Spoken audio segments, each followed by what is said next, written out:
একটা গাড়িকে চ্যালেঞ্জ করি, গাড়ির ড্রাইভারের কাছে অস্ত্র পাওয়া গেছে, গাড়িতে অস্ত্র পাওয়া গেছে এবং এরাই ডাকাত অ্যাকচুয়ালি, এরা গাড়ির দিয়ে ঘুরে বেড়াচ্ছে রাস্তায় এবং এদের কাছেই অস্ত্র আছে। এই অস্ত্র সহ ড্রাইভারকে ধরা হয়েছে। এখন এই যে আমরা আর্মি চলে আসছে, আর্মি অলরেডি তাকে অ্যারেস্ট করেছে এবং আর্মি তাকে নিয়ে যাচ্ছে। এখন এরাই অ্যাকচুয়ালি ডাকাত, অস্ত্র নিয়ে এরা ঘুরে বেড়াচ্ছে, সুযোগ পাইলেই এদের টিম একত্রিত হয় এবং একত্রিত হয়ে এরা মানুষকে ই করতেছে।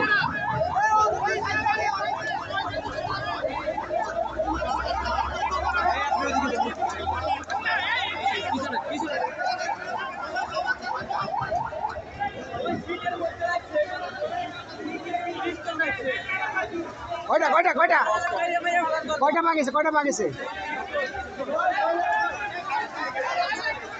ড্রাইভারের কাছে বেশ কয়েকটা অস্ত্র ছিল গাড়িতে, সেই গাড়ি জব্দ করা হয়েছে।